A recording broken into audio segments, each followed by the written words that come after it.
Hi, welcome to the second of our series of 3 webcasts to teach you how to take advantage of the Greenways and Blueways website, and specifically how to manage your restoration projects in a way to help to make sure that when people are trying to find out more information, they've got a nice, truly engaging way of discovering about the various projects that are occurring. So, to be able to make our push pins a little more exciting, we have a web-based interface that you can use to change the content of your push pins. Specifically for this demonstration, we're going to look at maybe changing the way one of the push pins looks for a project that the Indiana Department of Natural Resources is running in the Bongi Buckthorn area.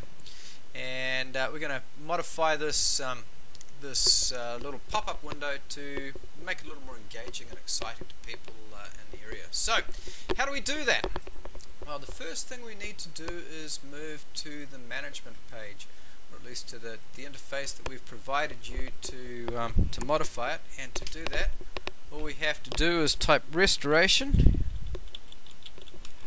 after the words Greenways and Blueways. When I hit enter, this is going to take me to the login page, and when we go to log on, you'll be using the usernames and passwords that you were sent in your email.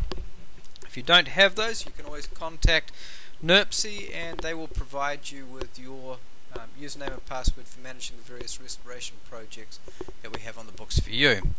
In this case, again, I'm going to change the information showing on one of the Indiana Department of Natural Resources sites. So I'm going to type in my username, my password, and I'm going to click login. And again, we're going to use this Bongi Buckthorn project. And the first thing I want to do is maybe add an image that helps to show people a little bit about the site. And when we're talking about images here, as you'll notice, it's talking about a URL. So this is an image that must already exist on the internet. So, having said that, let's go and find an image that we can use. And I think I have one. Copy. Actually, we've got something that the Sierra Club has put out. It's probably got some good images to use. I'm going to copy that URL and paste that into my browser window. And we'll hit enter. And for an image, let's see if there's something down here that looks kind of nice.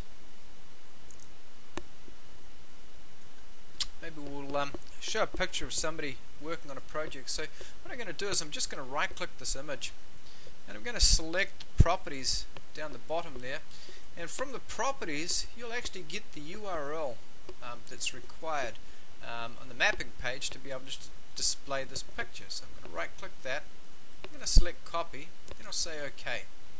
From here I'll move back to my restoration project page, and I'm going to click the edit button, which takes me into the section that allows me to change the information for that particular project. In this case I'm going to right click that, I'll select paste, and again it has to be a full URL, HTTP, all the way out to the name of the file. And we'll also maybe add a link back to that web page. So I'm going to pop back up to the Calumet region, and we will once again copy the URL. And there we go. And we're going to take that and we're going to paste that into the website, and we will click update. When we click update, it's going to save the changes to the project. Actually, once it's done that, there we go. See the information that's going to exist there.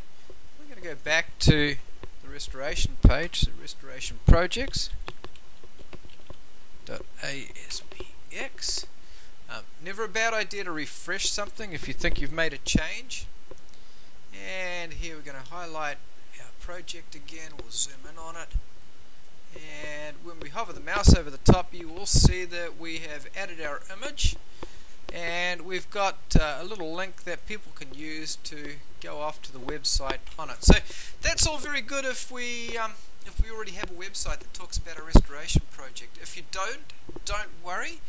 You actually have the ability to add a page directly into the Greenways and Blueways website, again just by logging into your management interface. We're going to show you how to do that in the third of our series of webcasts. So we'll just pop out here, and I am going to go back up to the top of the page and select log out. Again, next time when we come back, we'll look at how to create your own page specific to that particular restoration project.